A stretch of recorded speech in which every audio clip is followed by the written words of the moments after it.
What's going on, guys? Mike Hill, the Wholesaling Titan here, and in today's video we're going to be talking about one of the most important skills that you need as a wholesaler, and that is communicating with motivated sellers. What do you say to them? How do you say it? How do you get deals under contract? So in order to do that, I'm sharing with you an excerpt from a group coaching call where we're doing a little bit of role play. So I started the video off with a couple of tips, a couple of pointers. I'll even share a little bit of background, a quick story on how I used to be a massive introvert, just to demonstrate that this is a learnable skill. This is a skill that you can cultivate, that literally anybody can do. Now, if you'd like to join me on one of these group coaching calls, there's a link for you down in the description below. After the role play, I'll go ahead and give some feedback. So I highly recommend you take some notes. And with that said, let's go ahead and jump into today's clip. Right? If you're thinking, hey, I'm just going to make the offer and they're either going to accept it or not accept it, it's very rare that deals work that way. Sometimes they do, and when they do, it's smooth and it's awesome. But so often, that's not how it works, right? A lot of your negotiation, they come in micro steps, right? And there's a lot of back and forth, and you're going to get a lot of pushback. And that's why one thing I'm going to stress now and as we go through this call is to really study the overcoming objections manual that's in your materials. You guys not only have to know, you have to know how to respond to these things, but also the first part of that is anticipating them. You can never be caught off guard when someone says, hey, how'd you get my number? Why are you calling me? You called me first. You give me the offer. You have to know how to respond to these. Hey, I don't like this about your contract. Why do you need this many inspection period days? The more you can just justify and talk about these things, and it's not, and the reason practice is so important is because it's not just what you say, it's how you say it. And if you guys have read or plan on reading the book I recommended last week, Never Split the Difference, this guy, top FBI hostage negotiator, arguably the best negotiator in the world, because again, when you're in a hostage situation, the title, you can't split the difference. You can't say you got 4 hostages, give me 2, and you keep 2, right? You have to get your way. And he talks about the importance of how to ask these questions, what tone of voice to use, when to go low, when to use, he calls it your late night DJ voice, right? So all these things are very, very important.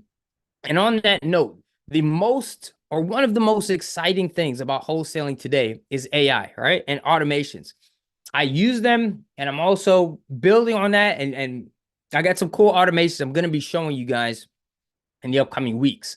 However, one brutal mistake I see online very often, especially in a lot of these wholesaling groups, is people try to do all their negotiation over text message. And I will tell you right now, that is a very bad way to do this, okay? Your conversion rates are going to drop 100%.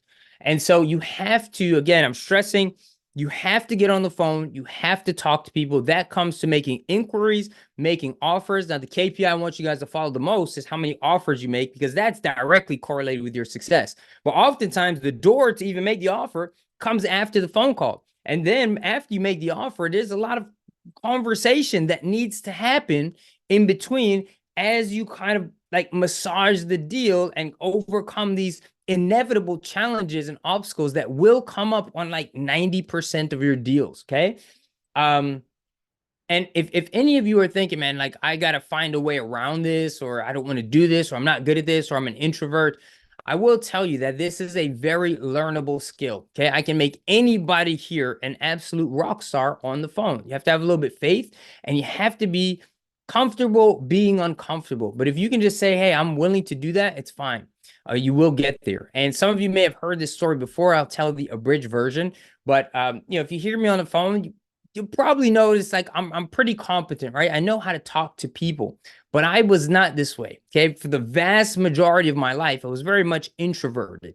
And some of you guys, again, know my story. But basically, when I had my daughter back in 2010, I was working a job. I was living in South Dakota, okay? Very isolated area. Didn't have any friends out there. It was me, my daughter's mom, my daughter, okay? And I was making $32 or $39,000 a year. I think it was 39. Doesn't matter. I was like, I got to do something different. So I moved to Florida, didn't have a job, car, apartment, anything. I moved in with my grandmother, okay? So I'm sleeping on a small twin bed with my daughter's mom, my daughter. I have no friends. I have no social connections. I have no network. I have just nothing, okay? And so my daughter's mom left a couple years after that. And I was in a place where I had no friends, no social life, and I was very shy. Okay, I couldn't talk to people. I didn't know how to make friends. I was very shy, particularly with women. And then it came to a point where I was like, okay, well, I made, for lack of a better word, baby mom was kind of the center of my world. And it's like, I want to get back in the dating game. And it was so uncomfortable. There were times I went, some of you guys might have this experience. I go to a club, I'm just standing on the wall. And so my daughter went to visit her mom for a month. I said, you know what? I'm going to handle this. I'm a little too shy to do this at home. So I went to Vegas and I booked a hotel room for 30 days. I said, listen, I'm going to get this handled. I'm going to go out and I'm going to talk to people, whether it's girls or promoters or whatever. I'm going to make myself good at this within 30 days. Okay. And I went out to clubs and stuff. I went out, it was a little wild, but I went out every single night for 30 days in a row. Long story short, after that, I made some amazing connections. The year after that, some of the guys I met, we rented a huge mansion and we would do entrepreneur stuff in the day. We'd go out at night. And it got to a point where I could go to Vegas. I could skip every line. I could get all the big clubs, get in without paying any covers. I got free bottle service. I made a great network. I came out here. I made a lot of friends, all this good stuff. So my point is, this is really a very much learnable skill, but a part of it is practice. And so if you guys remember from your materials, you need to have an accountability partner. Ideally, get one from the group so you guys are on the same page. You can refer to the same materials. You guys should be practicing and role playing every day, okay? Now, some of you may not be able to do that, and this doesn't have to be an hour, half an hour. We're talking maybe 15 minutes in the morning. If you can't do it every day, maybe get two accountability partners. One you work with on Mondays, one you work with on Fridays. Maybe you work with one Monday, Wednesday, Friday, whatever it is. The days that you can't get with a partner, maybe get with a spouse, girlfriend, boyfriend, kid, right? And if you can't, worst case scenario, you need to be in front of a mirror holding these scripts up and then practice it, but don't just read it, okay? You want to, not sound like a robot. So the scripts that I've given you is a good template for you, but the reason they're given to you not just in PDF form, but in Word format is so you can go in and make it sound like your own. Make it sound like a human being. And there's also a competitive advantage in this. I've seen a lot of like these auto text things going out and services that you can buy. And it's very, very clear to me that the people running these services, they've made their whole, whether it's emails or texts or whatever, they've said, Chat GPT, do this. And they sound very robotic, very spammy, and you don't want to sound like that. And that's why you really need to practice that, right? So we're going to get into that today. I want to do some role play. I need some brave souls. A lot of times when I ask for this, it's very much crickets. But again, we're in an intimate space, and if you can't do it with me, you probably are not doing it throughout the week, okay? So just think about that. We'd love to have you guys come on. All right, so ring, ring, ring. Hello. Hello, hello. Hey, is this Mr. Hill? Who's calling? Sorry about that. So my name is I'm actually calling about the property on 1234 Main Street. Do you happen to own that property?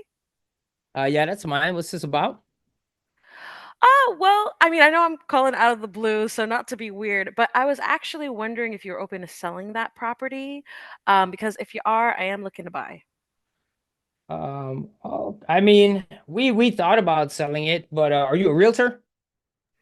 No, we're looking to buy the property from you. So we're investors in the area, usually looking to pick up for short-term or long-term goals, that sort of thing. Um, yeah, just a random. I don't know. It's a little random. How'd you get my number? Well, I basically saw that you guys used to have it on the market on Zillow, but it wasn't on market anymore, but it still had a phone number for when you guys used to have it up online. Hmm. So that's the quick answer there. Okay, and you are again? My name is You work for a company? well, I'm from the company. That's my company. That's where I purchase my companies in and do my investments. Okay. Well, I mean, we're open to selling it. We had some offers. It just really weren't high enough, so we did take the property off the market. But I'm not sure right now. Right? I'd be interested in hearing what you have to say. And it basically is going to depend on the offer. So, how much are you guys looking to give me? Well, awesome. Well, now that I know that you're interested in actually letting this property go, because I wanted to call to make sure you're even interested, I can do my due diligence, take a look at the property, see whatever information I can get online, and maybe take a look and visit in person so I can give you a reliable, firm offer. Because, I'm a woman of my word. So when I give you that offer, it's going to be a pretty firm offer. But, I gotta go check it out. I gotta feel things. I gotta see things. Just like when you go to like a car lot, you gotta take it for a spin. You gotta see what you're working with, that sort of thing. All right. So why don't you do your due diligence, and then when you have an offer, you can call me back, and we can look at it. Awesome. When's the soonest that you're available for me to do a walkthrough? Um, well, I probably need to know a little bit more about you. I don't know. You just call me randomly, and I don't want strangers just coming through my house. Do you have some information you could send me maybe about your company? I have to talk to my wife and figure out, when we might be available. Sure, I can give you my website, www.landfairoffernow.com. Um, and you can take a look there. But I don't want to waste your but I don't Oh, want to waste your sorry, I okay. cut up for a second there. Okay, I don't want gotcha. to waste, I don't want to waste your time or my time. So I just wanted to make sure, if you are interested in an offer after, taking a look at, my website or anything like that, I would be interested in making, a real and fair offer if that's something you're still interested in. But if you're not sure or if you weren't still sure you wanted to sell in the first place, we may or may not be a good fit. Are you still sure you wanted to let this property, sell this property? Well, it's gonna depend on the numbers, right? So basically, when you get that number for me, I can take a look at it, and that's really gonna be the deciding factor. Sure. The soonest I can take a look at the property is as soon as we can get you a number. Okay. Well, you said you had to do some due diligence, so I'll let you do that, right? And then when you have kind of a ballpark figure, let's make sure we're talking the same numbers, because, like you said, otherwise it's gonna be a waste of both of our times, and you don't even need to come and see it. So you do your due diligence, and then once you have an idea of where you're at, we can see about maybe setting up a walkthrough for you. Sure. Okay, that makes sense. Well, then, in that case, for the sake of time, yours and mine, what's the best you can do in terms of pricing? I mean, because if that's the Um, case, we could probably knock this out in this call. If you know what your minimum is at, where I can't go under, that saves us both time. If I know that it's too much or something like that, or where the wiggle room is. right. Well, I hadn't really thought about this much. I probably have to talk to my wife about it, so I'm gonna have to need to get back to you. But do you have any idea? I mean, you did call me and offer to buy this thing, so what numbers are you looking at? Well, I know in the area it looks like houses that are completely done up and resold, like retail price is around like 250 in that area. And give or take from pictures I saw, but I could only see the outside, it looked like there was significant wear and tear on the outside. I saw some stuff that was boarded up.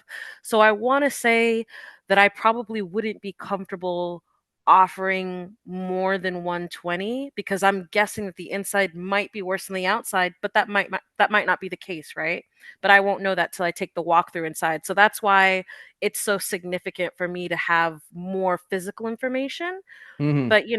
But there's online information like, when the house was built, that sort of generic stuff I can do on my own, but it Yeah. is pretty pertinent for the sake of the offer, seeing how bad it might be on the inside because it did look quite uh significant on the outside in terms of some damage and some wear and tear. To put it to put it because I don't, to put it blatant there. Yeah, I mean, listen, I got a neighbor that sold this house for about 300 last year. And I mean, the outside's really not that bad. A little bit of paint, and you're fine. Structurally, it's a decent property. So at 120, I'm gonna say I think we're a little bit too far off. Again, if you want to do your due diligence, run your numbers, and you can come up around 200, then it might be worth looking at. You can see if that it'll work for you. But I can tell you at 120, it's just not gonna work. Well, how about this? If it's all right with you, talk it over with your wife and let me know what the best email is to contact you back at. And maybe, worst case scenario, I check up on you in a few months and we meet back, worst case scenario. And, we just check back in with each other if you end up being more open to that sort of number down the line, if you're not able to find that buyer for, the 300 mark that you're looking for. Yeah. Okay. Yeah, yeah, sure. You can send me an email. Um, MikeHill@gmail. And yeah, we'll see what happens. Like I said, I don't Mike, need to at sell it right Gmail. this minute. Of course. Well, thank you so much, Mr. Hill. Okay, thank you. All right, take care. All right, take care. Damn, busting my All balls. right, all right, let's go. Let's go. Let's give her a round of applause, guys. Great job, great job. All Good right. job, good job.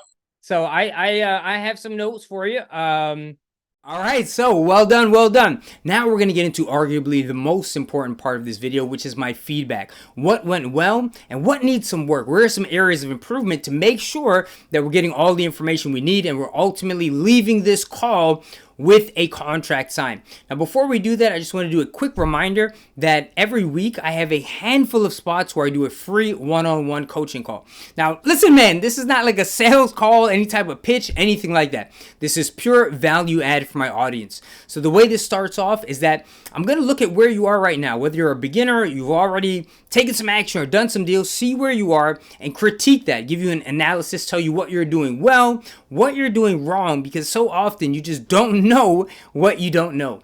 Then I'm going to answer all of your wholesaling questions. And then I'm going to give you a game plan on how to best move forward, a specific strategy that's best for you based on your unique situation, right? Things like your target market, your time, your availability, as well as your budget. If you take that information and use it, by all means, that's absolutely amazing. If you would like to work with me in any capacity, whether it's doing JV deals where you simply send me some deals, I use my buyers list. Listen, I've been building it for 12 plus years now, right? We'll do our joint venture deals. We'll split the profit 50-50, make some amazing win-win situations. If you're interested in group coaching or one-on-one mentorship, I'll give you that information as well. But because I'm doing these calls personally, they are limited. Spots do fill up each and every week. So make sure if you want one, you go to the link in the description below and grab a spot ASAP. So with that said, get your pen and paper out and let's jump into the feedback. But first, I'd like to hear what you guys think. All right. So remember, this is a safe space. I work with Belinda. She's a tough cookie. She can handle it. Any type of you can say good things, right? That's always great. Areas of improvement, always appreciate it. Remember, guys, I'm a professional here, but there are things that I can miss, and there's differences of opinions. We're all different people. Some things that maybe I didn't like, you guys might like, and vice versa. So let's all give what your thoughts on a call were. Just write that in the chat. I'll give you guys 30 seconds. And then even when I'm talking, you can continue to give your feedback, because feedback from different types of people, we're all, like I said, we're all a little different. It's going to be really good. All right. It's going to be helpful, not only for her, but helpful for you guys to also be analyzing this. And then remember, that was one call that we did, right? When you do, 100 calls, and let's say that you are recording these things, or you come on here and do them with me, I guarantee you're going to get better. You're gonna get better, and it comes to the feedback. Okay, I've had sellers like that. I usually get them to crack or laugh at some point, but I kept my game voice on. I try, right? I try to be a little bit tough for you guys. And listen, guys, this is like relatively tough. Most people you talk to, you're just gonna be like not interested. That's it, right? Some people will be a little tougher. Yeah, I say that it's more rare than you think it is. But I'm gonna give you guys like if you could deal with me, or being a little bit tough, right? You can deal with a lot of people who are not so bad. Okay. All right. You guys are being shy, man. Come on. Participation is what makes this thing rock. Okay. So some things. And I usually like to do the good, then the better, or the good, then I don't like to say bad, but like areas of improvement in my personal opinion. This time I'm gonna go because I'm taking notes as we went through the call, right? So I'm not gonna do good, bad. I took a couple notes, so in no particular order. So the first thing I said, and again, this is my personal preference, Mr. Hill. You can say that, plenty of people do. Personally, I prefer not to do that. I like to use the first name only, because I want my conversation to sound like we're friends, like I know you already, or like also in every dynamic, right? Or in any conversation or anything, there's always this power dynamic. It's a hierarchy, right? So I like to express that subtly, right? I don't say this, right? But kind of the sub context, the sub communication throughout my call is this. Initially you're calling, so it seems like you need something, right? I like to make sure that they know, like, you need to sell a house. I could buy thousands of houses, right? So you need me more than I need you. Now, obviously, that's not going to match up to everyone, but for my target clientele who I'm speaking to, because the people who don't want to sell at a discount, it doesn't matter what you say, right? So I like to keep that going. So I don't want to call them Mr. or anything, because you're not above me. You're not a teacher. You're not an authority figure, right? I'm the man here, right? So that's a personal preference that I have. It also, just because of the way people are conditioned socially, right? When someone's like, oh, Mr. whatever, it's like, all right, who is this person calling? They want something from me. They want to sell me something. They're debt collecting. You know what I mean? So a lot of times a wall tends to come up. Personally, you can do it. I don't like that personally. Okay.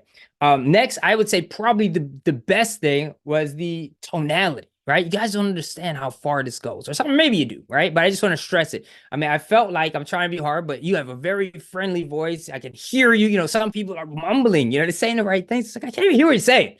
Right. So the tonality was good. It made you felt very friendly.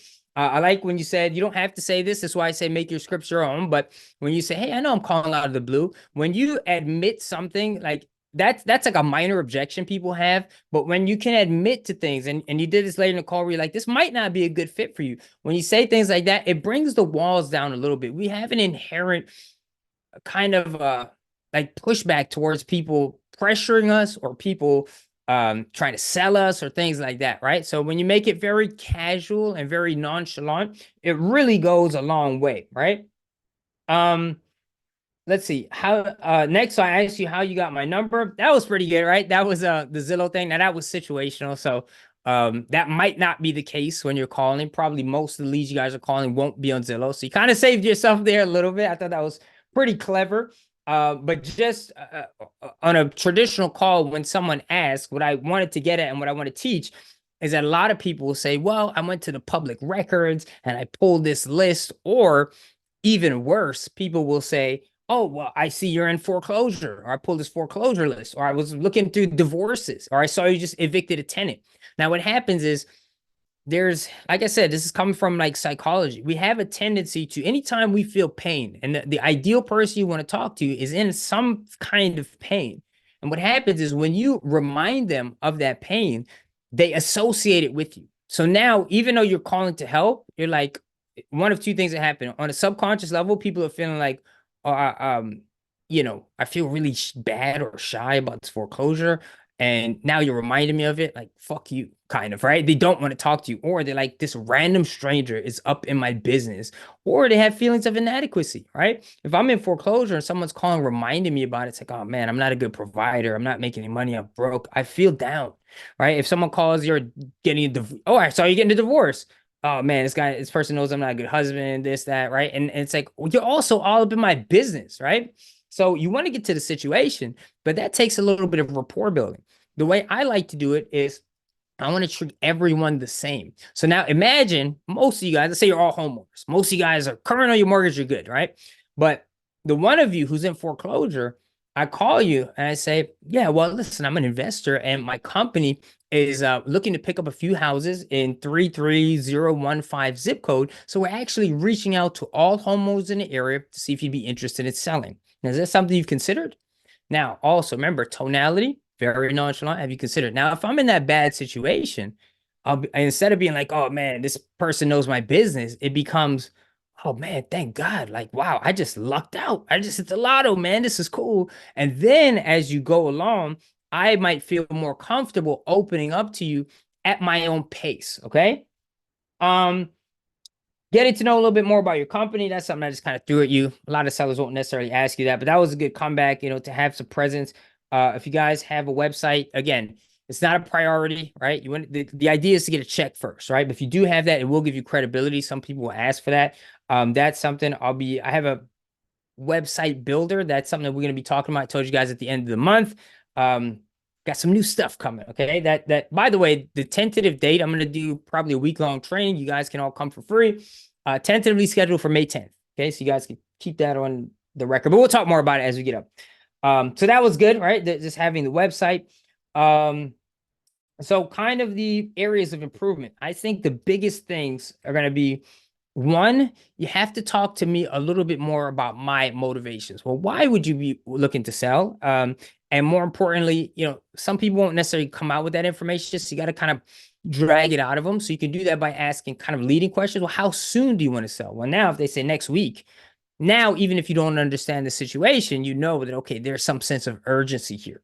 So I'd like to see that come out. I want you to talk to me more about my situation, right? So I should be doing the majority, meaning the seller, to be doing the majority of talking. So usually I start that off with a very general question. So can you tell me a little bit about the property? All right. And then some people will just talk. And if they talk, that's great. You just listen, just be quiet, listen. But if they don't, or they're looking for yes, no answers, then you can get them, okay, well, listen, how's the roof? What year is that from? Have you done have you replaced it? How are the kitchen and bath? Are those pretty much new? And then also what this does, the sub-communication there, is it makes it sound like you are doing your due diligence, okay? And when people are asking me questions like that, I know, okay, this person is pretty serious, right? Now, and then with that, again, this is in no particular order, guys. I'd like to hear, after you get my motivation, which in that process, we will be building rapport. I need to know a little bit more about you, but let me see how I want to say this. Okay. So of the questions you're asking to get my motivation and to build rapport, I should be doing 90% talking. But at some point, you need to just 10% give me your USP really quickly. Guys, that won't necessarily happen on all calls, but I'm like, okay, this person's buying. Cool, right? Everyone's buying. So I want to hear from you really quickly. Just so you know, we're going to be picking up a couple properties, okay? I buy all cash. We buy as is. Good thing is, we're investors, right? So what we do is we buy properties, we renovate them, we either fix them up and resell them for a profit, or we rent them out, okay? But the reason we can do that is because we cut out all the middlemen. There's no banks, there's no appraisals, no third parties. We buy direct. So I do buy cash. I can close quicker than anyone else, right? And we buy as is. You don't have to make any repairs. You can leave all your stuff in the house. We handle any type of junk removal. And I said we paid cash already. Something else I'm missing. But anyway, you guys get it, right? We close really fast, etc. Spit your USP. All right. So that I would like to hear. And then what I tried to do when you said I got to do my due diligence online, that was probably the one part I'd want to cut completely, because you're giving them an out, right? You're telling them, hey, this is how you can get off the phone with me, right? And we're not pushing them along the straight line. That's where we went off. So if you guys don't know what straight line means, this is the call, this is the contract. This is where we get to the sale, right? Sometimes you get on these calls and you're like, oh, you do duck hunting too? Me too. And then you go off the straight line by talking about ducks and hunting, right? You could do a slight bit of that to build rapport, but you got to come back to the straight line. Okay. Get back to getting to the sale. You're giving me an out. I got to do my due diligence. That also makes me question, well, why the hell did you call me if this information is online and you're telling me you're serious and you don't have your numbers, right? So now I'm thinking this is shady. There's a disconnect here. She doesn't know what she's talking about. I'm not really feeling that. And she gave me an out. So I said, yeah, you go do your due diligence. Get back to me. Now, I thought we were going to end the call there, but you did kind of bring it back, because he said something about asking me about pricing. And so that's very good, right? You brought it back.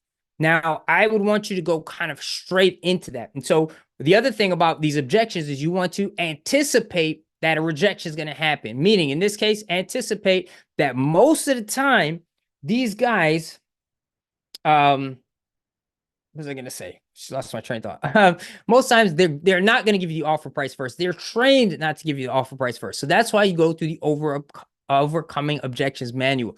So within there, everyone's a little bit different. Okay. So there's going to be things that resonate a little bit better with people. And so you want to take them through basically, what's your asking price? What's your asking price? What's your asking price? And then the criteria that's going to make them give it to you is going to be different, right? So for some people, it's just being very nonchalant about it, very ballpark, hey, just give me a general ballpark idea, right? And then you guys got to really look at this, right? But it's going to be a little bit different. But one thing I wanted to say is, if you guys know RJ Bates, he's known as the closer king. He's they have a closer Olympics for like wholesalers. He's known as the best closer on the phone. So I watched this video with him the other day, and he was like, I hate when people say, oh, you have to give me a number first because I have to take it to my underwriter, to give me the offer. And that's a technique that I've used, and I'm always learning too. So I'm like, man, should I like not do that ever? But then I realized that guy, one, he's super pro, and you should listen to him. But I also realized the deals that he's talking to, these are warm leads coming into him, right? So that changes the dynamic. It is different when you're cold, right? And so I don't recommend that you use that underwriter line, but it's a tool in your tool belt. And if you're calling cold and you can't get an offer price, then at some point it might be appropriate to say that. And he's like, why are you making up these fake people? And it's not necessarily a fake person, basically who's going to tell you what, basically like your buyers. But my VAs, that's what they do, right? They say, oh, I have to fill in all these things, right, just to submit your file so you can get the offer. I can't submit the page if you don't give me a number, right? So just what's a ballpark? And so if you guys have ever filled out like a online form with your credit card, right, and you're missing the address, that that little red asterisk comes in, you got to fill it out. So that's kind of the concept we're going at, right? So a couple ways that I'll do this, for example, would be like, oh, first of all, we always agree with people, right? So it's like, well, you give me an offer first. Hey, totally understand. Would love to get you an offer, and I could do that literally within minutes. But before I do that, I just need to know a little bit more about the property, right? So you can tell me a little bit more about this, right? And then that's the transition, right? If they ask you for the offer price first, how you get them on that path to give you the number, right? So the first thing is like, oh, I totally understand. Of course, right? Of course. In order to do that, got to get a little bit more information. And again, kind of where with this is like setting up the appointment, right? Now, you guys know you can do that, right? So if that's your goal, if you're a local and you want to get on in the appointment, that's cool. And that's a good way to go about it. Me, I want to get the contract personally on the phone. I want to do everything virtually. I don't want to go on appointments. So I'm not telling you guys you can't, right? But I don't want to. I want to try and solidify this on the phone. So the idea here is like, you tell me about your property. And if you guys remember the narrative of virtual wholesaling, right? I'll try and go over this real quickly. But basically, traditional, right? We talk to them, we go on the appointment, we get to the appointment, we meet them. It's time, right? Time to drive there, time to meet the seller, walk through, do your inspection. And then after that, you're going to sign a contract. Then your buyers, most cases, they want to see it. So now you send the buyers and they're like, you saw the property, why are buyers coming here, right? Then, or partners or people, like whatever. All right. Then if the buyer says, hey, this is too high, I need a price reduction, then you go back, I need a price reduction. Why? You already saw it. Like there's all these red flags that happen, and it also takes a longer time. And I just don't like doing it anymore. Right. I paid my dues in that department. You still can for sure. But what I like to do, say, hey, you tell me about the property. Okay. How's the roof? This, what it repairs does it need? And I'm writing everything down. Okay, cool. Based on what you told me, I'm comfortable making an offer of $100,000. Okay. And remember, they're always going to overestimate the value of their property, underestimate the repairs. And then you'll say, again, very nonchalant, okay, great. So I'll send you the contract. And then, we will, and the idea is to make it real nonchalant, really not a big deal. So just, based on what you told me, I'm comfortable here, but I will have, one of our team members, or my partner, or my GC, whatever, someone's going to come through, just do a quick walkthrough, just to confirm everything you said is, is accurate and is nothing, is nothing additional. Well, now, if they say no to that, the implication is like they lied, and no one wants to be a liar. And then also that's rational and reasonable, right? So they'll say, yeah, sure. Now buyer comes to the house and they're not surprised. Okay. And then when the buyer comes back and they say, hey, that's too high, right? 100K is too high. Then you could say, well, yeah, we didn't, at first, we thought it was just this, but then you use your feedback from the buyer. The buyer says, no, it's got this issue, this issue, this issue. Then you say, okay, but it needs this. And so based on that, we signed our contract. It has a mutually agreeable inspection period contingency, which basically says, hey, if anything's wrong, we can come back and rediscuss this. You agreed to it. I agreed to it. And now I'm telling you there are more things. And obviously you don't say it this way, right? I'm just trying to get through this quickly. But that's why we need the price reduction. Now you justify it, and now it's much, much better, right? So the idea back with this pricing thing is like the first kind of loop I go through. Well, you give me an off price first. Okay, I need to know more about the property. Boom. And then you kind of hit them with, okay, so what are you thinking? Then, no, you give me an offer price first. Okay. Yeah, totally understand. And then you could use either, maybe you do want to use that. I'm just collecting the information and then I gotta send it to my finance guy or underwriter, whatever. I think you can use that if you're someone's giving you a lot of pushback, and I've done it successfully. So even though RJ says it's no good, it works. Right. And that's why a lot of people do it. All right. And then you just say, hey, look, I totally understand. I just don't want to waste your time, waste my time. Again, we are investors. We do have to make some kind of a profit. We are looking at other properties. So if you just have, and then this way you make it real nonchalant, no big deal, right? This goes back to tonality. Jordan Belfort talks about it. Never split the difference. That they go heavily on that book, in that book on it. But basically, just to make sure we're in the same ballpark, this is by no means, you're tied to, but just to make sure that we're not wasting our time. Do you have like a general idea? Then you ask that. Another way to go about it, hey, do you have any idea what properties have sold for in your area? It's another way to ask about it. Another one, and then kind of my last one I use is kind of what I call the Hail Mary. So I don't lead with this, right? But I just say, like, I pretend like I'm telling a secret to a close friend. Okay. Hear my voice change. And I say, hey man, listen, I understand where you're coming from, right? You wanted me to get you this offer price first, and I definitely want to do that. But I'm going to be really transparent with you here, okay? So we are looking at a couple of different properties, and obviously we're buying as investors, so we do need to make a profit, right? Typically, we don't pay retail pricing, but here's the thing, and I'll kind of tell them about what we're doing, and what I'm doing here is subtly injecting urgency and scarcity, letting them know, basically, listen, man, we're going to buy 5 properties in the next 2 weeks.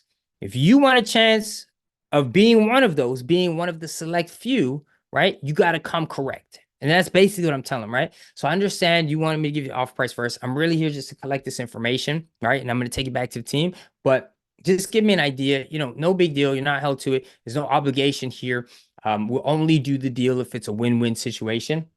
I just got to get a general idea of what you're looking for so I can bring it back to the team, and we'll be able to get you an offer out here in 15 minutes. You can take a look at it, review it, shop it around, whatever you want. If it works for you, great. If it doesn't, that's fine. I can help you out with a realtor or whatever. But really quickly, like if we had to get this deal done today, what would it take for you to be happy? Sound fair enough? Right? That's kind of where you want to go with that. So a little bit more with that. And then, you want to get that price out of them, stress them. You can get them the offer within a couple minutes once they give you that. And again, not what's your asking price, but just, you just got a general ballpark figure, just what are you thinking? Okay. So that's kind of where you want to go with that. And then the email thing, I would not do that at all. If anything, hey, when can I call you back? When's a good time? And then you schedule a call. Emails go over, you can get it, sure, and use that as like a contingency, like a secondary option. So I shouldn't say don't get it, but don't make that your thing. And also don't give them these outs. Hey, maybe I'll follow up with you in a few months. Like you will do that regardless, right? But try to get a firm time. Hey, how about I call you Saturday? How's 5 work, right? Maybe you can get your wife on the phone. We can talk about this really quickly because we are going to be buying something in the next couple weeks. Okay. So those are kind of the points. I'm sorry. I try to talk and read the chat. So I'm going to come back to the chat.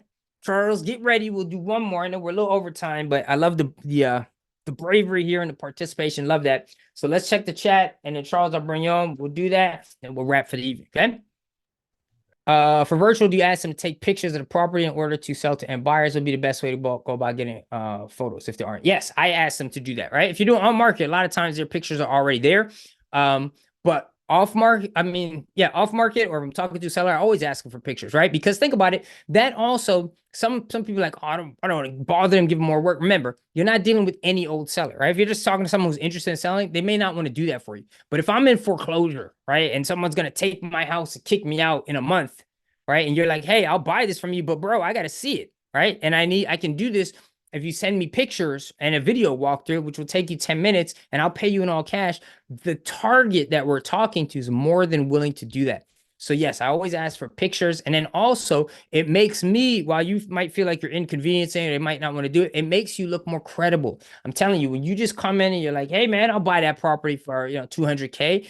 A lot of people, especially how scams work these days, they get kind of skeptical. So when you're asking, you are doing your due diligence with this seller, but you're also demonstrating to them that like, hey man, I'm a serious buyer. So you'll say, yeah, so tell me about the repairs, tell me about the property, then ask specifics. Specifics going to be big ticket items. So have you done any renovations, roof work? How old's the roof? Central AC, you know, kitchen, bath, what's that stuff looking like? Okay, great. So, hey, I think we're getting to a place where we can make this win-win situation.